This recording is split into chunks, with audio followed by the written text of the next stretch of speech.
Welcome to Parks and Cons Companion Podcast, the parksandcons.com website and YouTube channel. We discuss cons, theme parks, collecting, and other fun stuff. It's May 1st, 2022. I'm your host, Sean. I'm here with Carmel. Hi there.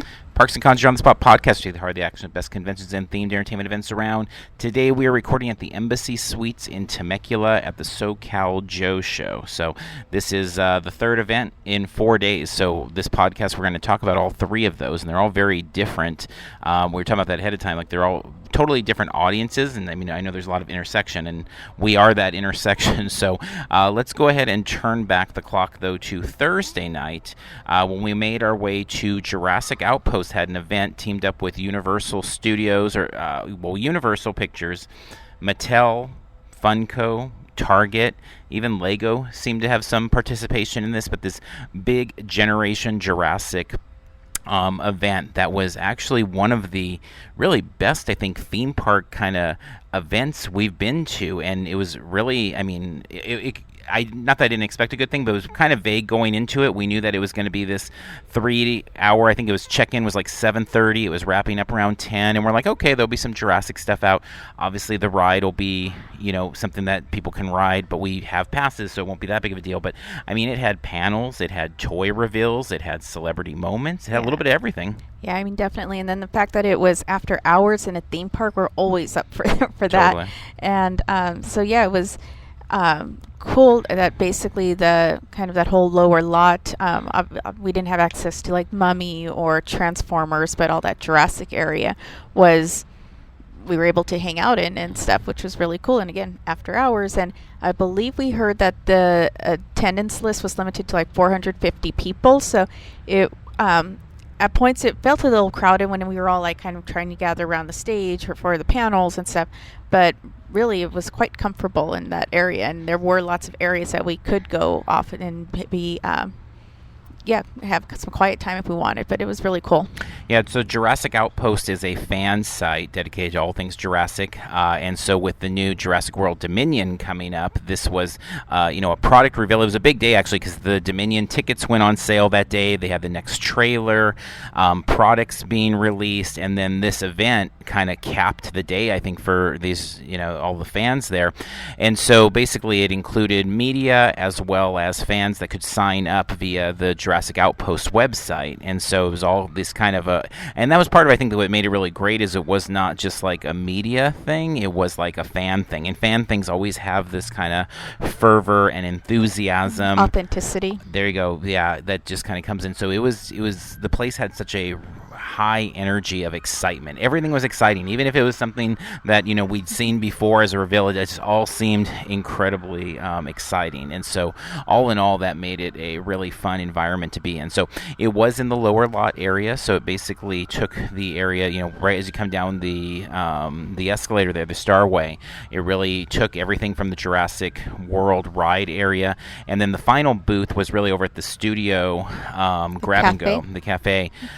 They had some Oculus gaming type stuff there. Next to that was the Funko table where they had some reveals, a new Diamond, Mr. DNA, another Moments release via Target as well for Funko, and then they had a dinosaur Funko Dino, Jurassic kind of box that you could pose in, as we've seen sometimes at Funko events.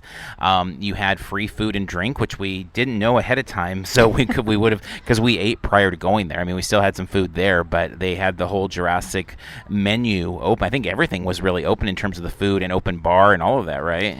Yeah. Well, not like Panda Express. Panda Express was closed, but the Jurassic Cafe was available, so you could get the pulled pork or the chicken or the burgers, whatever. It was all available. The ice cream place that has a sign for Dryers but doesn't sell Dryers ice cream. Again, all free, included in the event, and then the corn dog stand. Yeah. So I think 3 food locations, which was really cool. And again, unexpected. We didn't know that going into it, but it was going into it. Like you mentioned, I really was unclear as to what exactly we were going to, and I was like, well, again, just being in a theme park after hours is going to be really cool, but then it's like really we had like an hour and a half drive to get out there and stuff, and I'm like, hopefully it's like worth our time to go out there, and hopefully it's not too problematic or so small that we're like it wasn't worth it. But we did meet up with our friend Jonathan Green out there. And so it was, even if it was just going out there and we just ended up having dinner with Jonathan, it would have been, worth the drive out there. But then it was like a lot more than I was expecting, and was like, wow, this is pretty cool. But yeah, if I had known that we were getting food, we could have just eaten inside and not paid for it. But yeah. They had additionally at the back, kind of beside the queue for Jurassic World, they had a whole setup there display. On one side you had bedware, really, so it was like kind of kids' bedroom set up with different pillows and blankets and stuff, all again for the Jurassic World franchise. Then at the back was a Lego display, which they had one of the big sculptures up there, as well as two of the sets on display there. And then off to the left, you had wardrobe and like things from the archives. You had the Barbasol can, and you had Ian Malcolm, one of his actual suits, movie and props. Yeah, all from the set, which was really great to see there as well. So all that going on. You had some of the dinos making. Oh, well, don't forget there were like the little Jeeps that little kids could ride in, which those I don't know if they are on sale or will be on sale. Yeah. But those are really cute too. Yeah. For kids.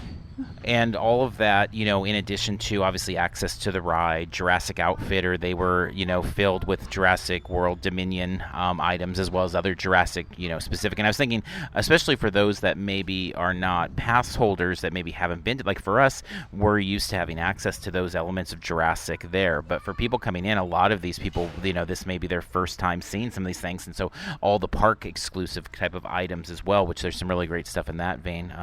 They did have and as I was saying, they had some of the dinos out so that you can interact with them as well, which is fantastic. The meet and greets. Juliet was one I saw. Yeah, she's the best. And then in addition, Blue was out there too. Yep. Blue and Juliet. Yeah, and the baby one, I don't know the name, but the kind of baby puppet. Puppet. Yeah, that was there at the very beginning. And then they had the stage area, which that was something that was definitely more than I was expecting as well. I mean, I thought so I shouldn't say I thought there was something alluding to that there would be panels. So I did think that we would have some panels there, but I didn't know. I kind of thought maybe they'd be off to the side and we'd have to decide if we wanted to go check them out or whatever it might be. But this was really integrated right into the event. It was really right there in front of the attraction itself. So, you could have, where Blue plays off to one side, and on the next side you have the, the bar and stuff. And so, and behind is is where the ride is and where the water kind of splashes and stuff. So just kind of in that area that I think usually it's just for people sitting, watching people come down the ride and stuff. So that's where the stage was. And so when they started the scenes, it was kind of immediately like everybody kind of came scurrying over to see like what's going to be happening on the panel stage there, and everybody was welcomed, and it was exciting just to kind of be there. And although they said 450 or whatever it was were there, in terms of the actual staging area, I mean, it felt like there was only maybe 50 to 100 that were kind of in that area. It wasn't like a super high stage or anything, and obviously I'm much taller than most, so able to see things that much easier, but it was it didn't feel as competitive to be able to see things as I would have thought it would be. There was, if you kind of stood to the back, you'd be able to see things going on back there, well, too. I did have to stand to the back because by the time we went over there was already a group, and I'm so short that I had like no shot of seeing anything. So I went further toward the back, and I was able to kind of see some of the people on the stage seated that were in the panels, and then they also had some TV monitors on each side, so I could kind of see that too. But yeah, I was definitely way toward the back because I had no shot of seeing anything if I went in the crowd. So. Yeah. And the first person introduced, and they made it, we've got kind of a Hollywood surprise. I don't remember if they use those exact words. And I should say we have this video on the YouTube channel. You can check some of these highlights out also on our social media and stuff. But it was DeWanda Wise, who plays Kayla Watts in the new film. And I know I saw the flurry on social media of how excited people were to see her there. So I was not familiar with her work. I see she was in Spike Lee's Netflix comedy, She's Gotta Have It. And she's been, a working actor since 2006. But there aren't any things that have really jumped to, I don't know how many of these that we've actually seen. Fatherhood, Someone Great, The Weekend, Law and Order, Criminal Intent. She was in Boardwalk Empire. So she's been in a lot of things. Actually, she was in an episode of The Twilight Zone, so we definitely saw that as Alexa Brandt in 6 Degrees of Freedom. But anyway, this is a very different scenario now being in, it doesn't get bigger than Jurassic World when you're talking about like blockbuster films. And so she got up there and she had such an authentic enthusiasm for being there, She talked very passionately about how much she loved being a part of the set, how great Chris Pratt was to work with, how many scenes they had together, how strange it was kind of being the first thing back because they were filming like right in the pandemic and kind of out of the pandemic and all of that, and all of the steps related to that. They asked her some questions about her favorite dino. She was presented with not only her own figure of Kayla, which she flipped out about, and that's got to be like one of the coolest things ever to see yourself in action figure form, but also one of her favorite dinosaurs, because they kind of were asking her like, so what was your favorite dinosaur on set? And it was like the Listosaurus, and so they gave her a little figure of that to check out, and she was ecstatic about that as well. So yeah, that she was was just so charismatic and seemed like legitimately happy to be there, and she was just like bubbly. She was like, her energy was very infectious. It was really really cool how excited she was to be there and to see her figure and all those things. And she talked about it sounded like she had fun and was enjoying her time on set and stuff. And yeah, she did talk about Chris Pratt being like very friendly and such a great guy and all these other things. But yeah, she just had so much energy and seems like, again, legitimately happy to be there and stuff. I mean, it definitely wasn't like a thing where she was like, I have to do this thing for these fans or whatever. She was like, seemed like she was having fun and stuff, which was really cool to see and stuff. And I'm not familiar with her work, and I'm not admittedly like the biggest Jurassic Park World Dominion fan in general. I do enjoy the movies for the most part, some more than others, which I'm sure is the case for most people. But I was kind of like, I wouldn't say indifferent, but a little just not too enthused about the new movie. I figured we'll see it and stuff, but her energy was so intoxicating that I'm like, okay, no, I kind of feel like maybe we do need to go see it pretty quick and stuff. So yeah, she was definitely fun to hear speak and stuff. Yeah, and it's got to be something. I mean, it's a real kind of change for her. She's been a working actor for the last, it looks like about 15 years or so. But now it's a very different thing stepping into the world of fandom, where people, there's the mythology of these characters and there's action figures. And so I'm sure it was a very exciting, if not overwhelming, evening for her as well. From there, it gave way to the Next Generation Jurassic panel was focused on, and these moments all were about 10 to 15 minutes. So they're really kind of quick hitting moments, which was kind of nice as well. It's like, let's get some cool, info out of these people and move on to the next one. So the next one was about products and product reveals, and so you had representation from Funko, from Universal on their product end from the pictures, and then also Mattel, one of the designers there. And so they had some reveals. Mattel revealed two different figures, one from the Hammond collection, the T-Rex, which they made quite the deal of, like, this is the T-Rex, and it seemed to be the thing that definitely the group, I was going to say the room, but it wasn't enclosed, was most excited about. And they talked about even the eyes being able to kind of follow you. And I looked it up, it's only like $55 for this really cool, and I say only just because we live in a world where like Marvel Legend figures are almost $30 now, but I was like, okay, this is very reasonable. Mattel also had their booth kind of display, which was very Comic-Con. It was like, it was one set of, window cases, but each one had a little diorama of one of the, sets that was being released. Funko we already talked about, like... Also at the Mattel booth, they even had the two podiums out in front that were covered, which it's also very Comic-Con-like, where, like Hasbro has their big display, but it's not until, each day a little more, there's like something that's covered and it gets revealed. Once or they have whatever. A panel, they reveal it, yeah. Right, and so they did have the podiums with two podiums covered and stuff, and so I don't know that they remembered to like uncover them by the end of the night. I never saw them uncovered. But I guess, they did reveal those things, but it was kind of cool. Again, very Comic-Con like, oh my gosh, I'm like, they're going to reveal something that's so cool going into it. So. Yeah. And, one thing that was clear with everybody that was part of that, it was a brand panel. Obviously, they're there to sell. I mean, that's what they're there. But you could also tell there was a lot of passion, particularly on the Mattel side of the designer. I think he said it was Jurassic 3 maybe was the first time he worked, but long story short is that just you could tell like it meant a lot. Like I have one photo of him like hugging the Tyrannosaurus, and it didn't seem like a contrived hug. It seemed like, so pleased to bring this to the world of, cheering fans. And I would imagine this is all also amplified because we've been in a world where there haven't been in-person conventions for reveals. I know a lot of people I've heard, Hasbro live streams them talking about that, about wanting to get back in person to get that real reaction versus people chatting in text boxes and things like that. There was also a panel on just fashion. Oh, well, I cut you off as you were going to talk about Funko. Just that they really what we already talked about, though, the Mr. DNA and the moments and just talking in general about trying to find, they did talk a little bit about just trying to find what are going to be the next key moments in Dominion, and they've not seen the movie themselves yet, so, we'll see what goes from there.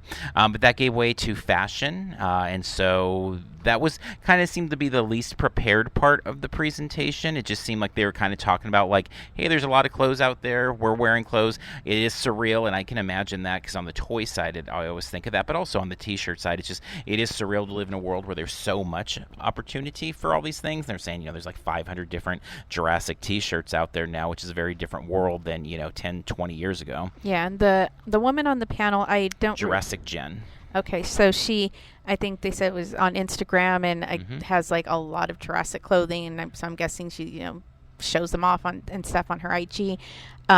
So yeah, it seemed almost kind of more like the equivalent to like a fan panel if we were at a convention, because they didn't seem like they were in the industry or anything like that, but at least she was like an IG influencer type personality and stuff. So it was kind of, like I said, kind of the equivalent to a fan panel. Yeah. So so not the professional like.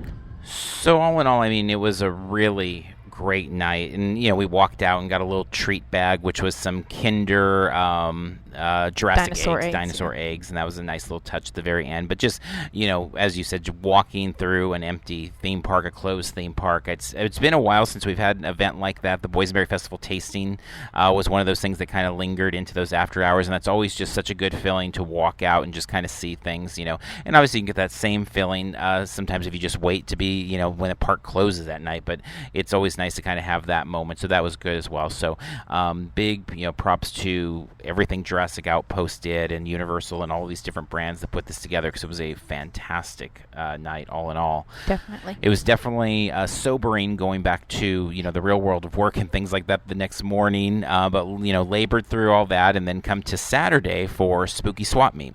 And Spooky Swap Meet is something we'd been looking forward to. This is something that made its debut a year ago. I don't know the exact date last year, but it came about as kind of one of those moves at the tail end of kind of the closures or the beginning of the reopenings, and you're still at the point where they weren't really wanting to have conventions yet. Conventions were like the last thing to get the approval to open. So Spooky Swap Meet was born kind of out of a necessity to find a way to let people gather and have their kind of, they really keyed in on the halfway to Halloween vibe, which just in general people seem to be really focusing in a lot more on that Disneyland countdown. Is having it's like food items and stuff that are halfway to Halloween celebrations. Like, okay. Well, Halloween is a huge moneymaker now. Like, it is huge. It is up there rivaling Christmas now. So I think it's like, okay, money talks, and everybody's kind of leaning into it. But Spooky Swap Meet, was going to be the type of event that's going to happen regardless of the rest of the world jumping on board or not, because it's made for people, the type of people that you and I hang out with, is haunters and people that are, really into that. That want Halloween to be represented in May or April, May or whatever. All year long, yeah. So every day. So we met up with our friend Ted. He was getting there around 10. We got there around 10, so we were there right at open. It is at the Heritage Square Museum, which we've talked before about is just a absolutely wonderful location, particularly for spooky things. It's this open air neighborhood that just, dirt roads and fences and these homes that just all look like they're right off of a movie set of some spooky film or things like that. So it's a really fantastic setting all on its own there. Now, parking is very trying there. If you ever go for an event there, be prepared to spend some time dealing with parking and stuff. But yeah, I think it's on Homer in Los Angeles. So yeah, that we've been there for a couple things now, which was kind of interesting because we had never been there for an event, and then all of a sudden we've had a few. So It's been cool. Yeah. Immediately you walk in and you see, LA Haunted Hayride there with some of their characters, Monty Revolta and that whole group around them are so great as performers, as entertainers, as scare actors, as everything. Fear Farm as well. Fear Farm has been at everything, I feel like, since the reopening that we go to. Fear Deer Farm is there with their gingerbread man and their stilt walkers, and just again also all out entertainment. Fiendy's there as well at everything. I mean, I feel like a lot of that kind of the lead-off hitters at this show we see all over, and they're just very supportive of the Halloween community and vice versa. I think people are very supportive of them as well. But immediately it's like it's just awesome to be in an environment where you have all these spooky things, because for you and I it's been a while. I think it was really, we've had some very small things, but really Craig CreepyCon was the last kind of bigger, like, okay, a big dose of Halloween back in February, and so it was nice to have that. A lot of our friends were out at Trans World and things like that, but we didn't have that experience, and so this felt like very needed, like to go into this environment and see scarecrows and skeletons and all of those things. And well, to see so many people that we're friends with, and we've seen, here and there, but to have so many people, friends and acquaintances and stuff in like one location where we're able to like actually like go and talk to people, and it was outdoors and stuff, and so very comfortable to like give hugs again and all those things. So different than last year's version of Spooky Swap Me, where I believe masks were still required even though we were outdoors and stuff. So definitely different environment from a year ago. So really awesome to be able to just enjoy ourselves and hang out and catch up with people and stuff. Yeah, and they do timed entry there, which was something they started as part of the pandemic, but I think in the end, if I'm reading between the lines, just from what I heard a few vendors say, is they liked the idea of the timed entry because it kept constant waves coming in versus the idea of everybody kind of coming right at 12 maybe, and the place being or so right busy. At, a couple hours before close or something. Yeah, so this kind of spreads out the public, and I think it makes it very comfortable in there and kind of works. I mean, I wouldn't want to see a Midsummer Scream go with that. I wouldn't want to see a San Diego Comic-Con, etc. I mean, I like just the doors open, everybody's able to run free. But I think for this event, it works, and it seemed to work last time, and it seemed to work this time.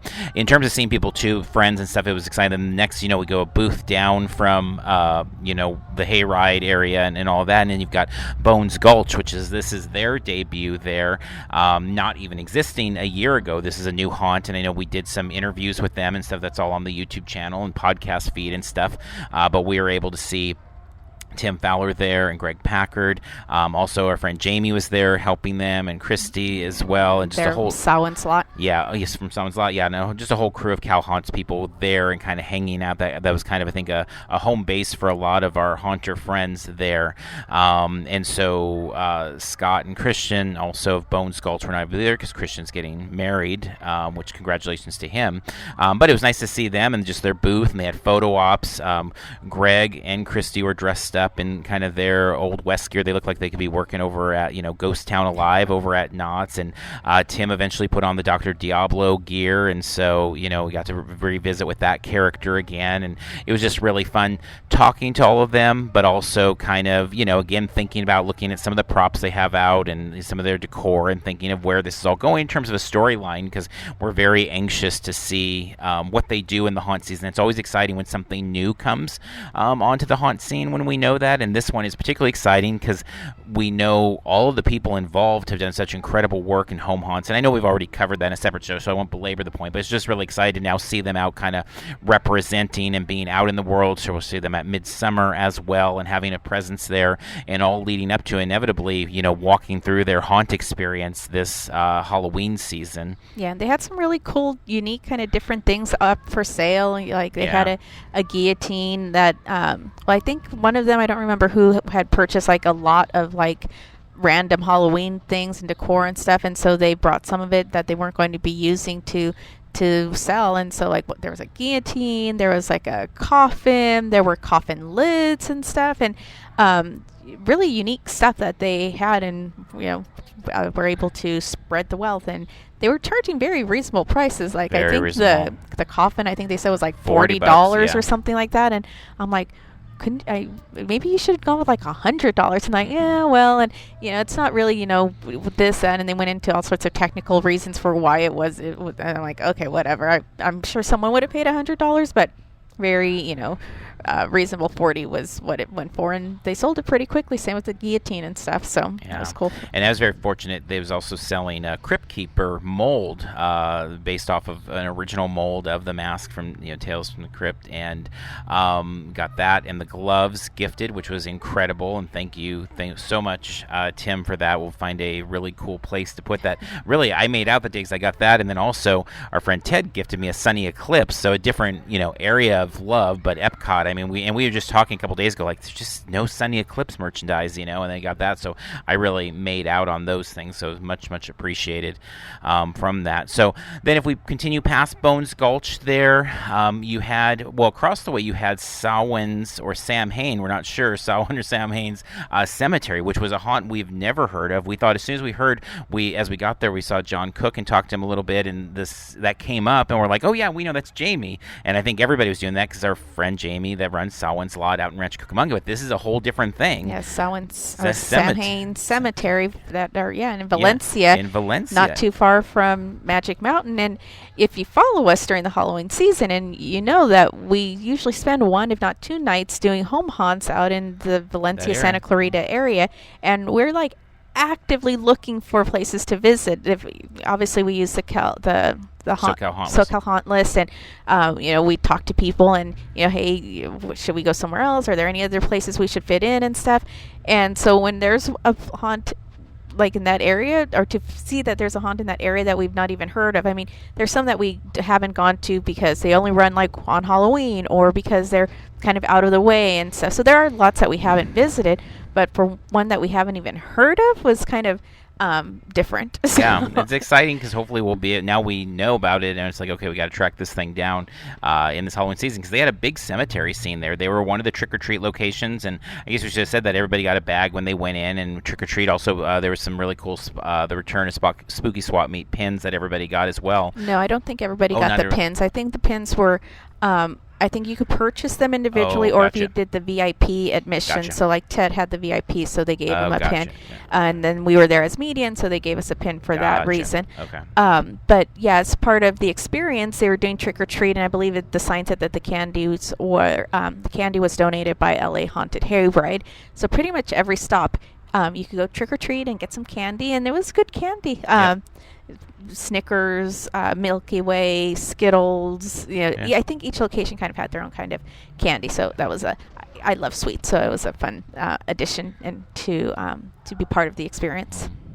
If we proceed past that, and we'll come back because there's lots of booths as well, so we're not going to skip over all of these vendors because there's tons of them, but I'm kind of hitting the big kind of trick-or-treat locations or big spots first. But as we continue past them, there was a whole Headless Horseman scene there that was very much Sleepy Hollow themed. They had some cool signage, some pumpkins, the actual Headless Horseman himself out there, and Ichabod Crane. It was really neat. I think that was Jesse FX was the booth, so this one was interesting because it wasn't a haunt. It was a very talented creator that was showing off some of their wares stuff. But that was over there. The LA Ghostbusters and maybe other maybe not just LA, but other Ghostbuster agencies as well were out there. They had a booth there. We saw our friend Noel Cox from Knott's, who we've not seen, the deputy mayor, in a while there, and so it was really good to see him out there busting ghosts. Inside, then the next building over there, Arch Sideshow was in there, who we've talked about many times on the podcast over the last year or so, that they're working up to having their kind of horror museum that they're working on with all these life-size figures. Montclair, I think. Yeah, all these life-size figures. So they had an Exorcist theme and Nun. They had a really great actress out there, all done up for Carrie, and that was all awesome as well. And then there's some, there was some hot dogs you could get down at the end, and a coffee truck. And Rad Coffee, I think, was there. Yeah. Taco stand, yeah. So those were all great. And then a ton of small booths. I mean, we always want to shout out Aura Foreboding Curios. Our friend Gloria over there, we picked up a really great nutcracker straight out of, Haunted Mansion vibes there. She just has so many great pieces of artwork there. You bought an Elvira blanket from another vendor there. Picked up a few different gift items as well, which we won't talk about, but T-shirts there. Lucky Hellcat, we're always big fans of their stuff. Yeah, I actually meant to go back there and maybe get another shirt, because I'm not wearing it today, but their shirts, if you're if you're female, I love that they have female cuts on the shirts and stuff, and they have a decent variety of sizes and stuff, and they wear really well, and it's a nice material, so very comfortable shirts and stuff. And so I actually intended to go back there, and it slipped my mind. So unfortunately, I'll have to wait until the next time we see them at something. But we've seen them at quite a few things lately, so I'm sure it won't be too long. They do a lot of the Spooksy Boo shows, and that's been nice. I don't know. We've got the Super Show coming up at the LA County Fair. That might be the type of place that they show up as well. So we'll see. But I'm sure we will see them again soon, and they always have fantastic stuff. But there was just so many booths there with really unique items for sale, and you had some things that were very familiar, and then you had some booths. It's like, oh, I've never seen this booth before. So a really great blend of vendors. I believe John Cook said that they had went from 40 to 60 vendors this time around. So then just seeing, A Midsummer Scream had a booth there. It was great seeing David and Claire as well, and they were selling tickets, and we ended up buying a few waters from them because I, for some reason, forgot to bring any of our waters from the car, and it was a pretty lengthy walk from the car to the spot. So beautiful location. Lots of beautiful people there, fun people, great people, and great booths, and so it just made for a really nice Halloween fix. Yeah, I think we ended up spending like an extra hour there over what you had budgeted. But yeah, it was just, we didn't have a specific thing that we were running to afterwards, unlike most days and stuff, and so it was nice to just kind of breathe for a bit and catch up with friends and just hang out with some really cool people that we don't get to see all the time. So really cool. Definitely. And then we will spin forward to today, where we're recording here in this nice courtyard in front of the pool here at the Embassy Suites in Temecula. So the SoCal Joe Show is a toy show that is very specific to G.I. Joe, but also celebrates all toys. You're going to find your Superpowers and Secret Wars and ROM and Planet of the Apes, Mego, etc. Marvel Legends, Funko. Yeah, Kenner Star Wars, He-Man. If there's an 80s, 90s toy brand, most likely you're going to find it in there. But I would say about 80% of the booths are more leaning into Joe, if not entirely. And some booths are just entirely Joe's, and that's something that we don't see a lot of. Robo Toy Fest is coming up in a few weeks, and that kind of combined a G.I. Joe toy show there, and so they kind of have an annex, like a room that'll be more specific to Joe. But this one, is very specific in the title, SoCal Joe Show. It is only a $5 fee to get in, making it one of the cheapest shows that we've ever covered. Now they had moved over to the bowling alley location, which we liked just because it was bigger and roomier over in the Elsinore area, but they've moved back to the Embassy Suites here. Very tight accommodations, very tiny. I was shocked when I realized, because I just didn't realize that they moved back to such a small location there. But we did see our friend Steve here, and they just want to kind of keep it a smaller show, which, totally cool with that. It was different. I don't think we've been in such a small location. So a lot of the cons that we've covered recently, if masks aren't required, then if we're just wandering the floor kind of in the open air, probably don't wear the mask.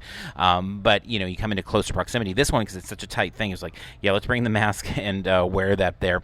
The show itself, though, to talk about how into it they are and what a great job they do with the focus on Joe, they actually had a G.I. Joe classified exclusive, so their own take on it, but I mean it looks very much like something straight out of Hasbro, and I guess it was limited to under 60 of these. It was $140, and you get Monkey Wrench, one of the Dreadnoks, with the ground assault bike. So if you're watching on YouTube, you might be able to kind of see an image there, and for our YouTube audience, I mean everything's kind of playing a loop in the background of us talking here to show some of the stuff, but they have a whole list of exclusives, and they always do great stuff. They had a t-shirt, they had pins, and they pretty much are sold out of most everything by the time we got here at around 11 o'clock. I mean, that first hour, everybody's getting their stuff, but they do such a good job. Patches, lanyards, limited edition print, and all very, very reasonable. Even the $140 figure at that, I mean, that's easily something that's going to be $300 probably today on eBay for people. I mean, that's a really cool, great looking exclusive. And they even got the professional artist, Chris Sullivan to do the artwork on the box, which he's here as well and has his own booth. But what a cool kind of, very professional take on a custom exclusive for a small toy show here in Temecula. It's always crazy to me with a show like this, or a show this specifically this show, because people speeding by on the freeway don't necessarily know what's going on here, and you've got all this like big time fun toy stuff being celebrated over here. So lots of great booths there. It's our friend Steve. He has a fantastic display there of just some beautiful G.I. Joe and Transformers and stuff like that. I've only spent, as of right now, we're going to go and do one more look at it when we wrap up the podcast here. We just spent $10 so far, which was two $5 purchases of G.I. Joe puzzles. And so we've got, and Crocmaster, if you're watching on YouTube, is featured heavily in the first one there. And I just love that character, and it's one I want to reacquire as a loose figure there. But for the meantime, I'll take this $5 version. And then these are interlocking puzzles, too, so they form a larger scene. And actually, if you flip around for people that are watching on YouTube, the back, and they have the other two puzzles, but I didn't pick them up. Now I'm thinking maybe I should, because they all four interlock into one big scene. At $5 each. Yeah, just the sky. The two that we picked up is Scene 3 and Scene 4. And Scene 3 focuses on Road Pig versus Repeater as kind of the key characters there. But they're like on the ground Joes, and the other two puzzles are like in the sky, in the clouds, with kind of like ethereal images. And it's just kind of, I don't know, it didn't grab me the way these two. But now thinking like, yeah, it is a mural puzzle, and but it's cool. It's complete. It's an open box, but they said it's complete. I don't know that I'll ever put together the puzzle, so it's as complete as it needs to be. But I just love the artwork on old puzzles, books, things like that. And we were just talking to Steve about like Celebration, and it's like, I don't know they'll have the funds to buy like an action figure anymore, because action figures are so hot. But can buy birthday candles and centerpieces and napkins and pens and erasers and puzzles and things like that, because a lot of the off-center stuff still hasn't like grabbed people's collecting sensibilities like that. So to me, that was a big win, and I was glad to grab them. But Mark's Vintage Toys is here. We picked up a Mego Zero from him last week. He's got a great Mego Falcon and Shazam, or Captain Marvel, depending what you want to call him, here as well. So just some really good representation. Robo Toy Fest is here. Just talked about them. They have a great booth advertising their show in Pasadena coming up. I mean, it's a tight room, but I don't know, the 15 or so vendors, I'm not even sure where some of the booths end and others begin, because they're so kind of on top of each other. But each one of them has stuff that, at least for me, being a toy collector, I could spend a good 5-10 minutes at every booth kind of staring and looking at all these different loose figures and kind of taking inventory of them, and walking down memory lane of like, oh, I remember getting that Serpentor and in Texas, or things like that. So a really high quality toy show, and it was one that really blew me away the first time we visited back in, I don't know, 2017 or 18 or whenever it was. And I'm glad to see it return from the pandemic and be back. And that is one nice thing with this location as well, is it just kind of feels like it's back to what it originally began as. And if this is where it stays and continues, I mean, I'm always a fan of bigger toy shows versus smaller toy shows, but I'll take whatever I get, and we'll drive down here every time they have one, as long as we're able to. Yeah, as you've pointed out in the past, there aren't a lot of toy specific shows in Southern California, and so yeah, this is definitely one. But I really wish the location was a little roomier. I mean, it was like literally not even able to go down a row at times, and it was just a couple people looking at stuff. It wasn't like anyone was like blocking the middle. It was just that compact in there, and so and a little stuffy, kind of warm in there. So yeah, I'm sure they have their reasons for coming back to this location, but the other location at least had more room and stuff, and air. It felt like it was not so crammed in there. And I think they had room for more vendors at the other location too. But again, I'm sure they have their reasons. I don't know what they are, but yeah, not the roomiest, and not just navigating in there it's a challenge. But but every inch packed with incredible stuff to see. I mean, it really is a fantastic collection of vendors here that all, it is one of the neat things about being able to have the events back, is being at a show like this and knowing like everybody here is a big kid that loves generally the same things. There's nobody here that's not a G.I. Joe fan, and probably there's nobody here that's not also a fan of, and then fill in the blank, whether it's Star Wars or superpowers or whatever. Like, maybe not everybody is as hardcore of a fan as they are of Joe, but there's a lot of fans of everything. And I should say, also focusing more on the vintage side, there are modern there too. You can get your new G.I. Joe Classified, just as there was an exclusive for the Classified line of the 6-inch variety, the more modern Hasbro stuff as well, some Marvel Legends and Black Series and all that, as you said. So anyway, good stuff all the way around, and it is great to have this show back, and can't wait to see when they do the next one. So definitely want to come out and support it again. So with that being said, I think that will go ahead and wrap up this show. Hopefully you enjoyed hearing about 3 different events, but all very fun events, and we've got more of the different and the fun coming up here as we look at the next month and a little bit beyond that.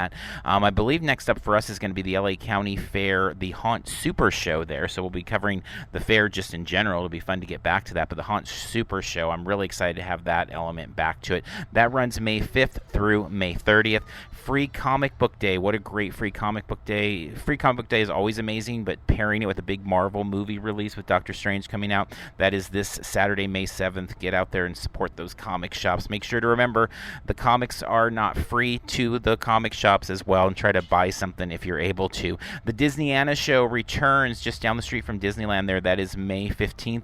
The aforementioned Robo Toy Fest also returning May 15th. That's in Pasadena. Knott's Summer Nights kicks off over at Knott's Berry Farm May 20th. Comic-Con Revolution runs May 20th through the 21st through the 22nd. Star Wars Celebration Anaheim, May 26th through the 29th. Monster Palooza, June 3rd through the 5th. Anime Riverside, June 4th through the 5th. Haunt X, June 11th through the 12th. And San Fernando Valley Comic Con, June 11th. Remember, you can find all of these on our homepage. Carmel's always updating and finding events and things like that. It's all clickable over at parksandcons.com. If you've not already done so, please consider checking out our Patreon. Big thanks to our Parks and Cons crew that support us over there. We are so appreciative of all of you. Also, if you've not done so, please consider leaving us a review wherever it is you find the podcast. Every review is appreciated and helps others to be able to find us. You can follow along with us on social media at Parks and Cons on Twitter, Facebook, Instagram, TikTok, and of course, YouTube. Wrapping up here at the SoCal Joe Show. Until next time, we'll see you in line somewhere.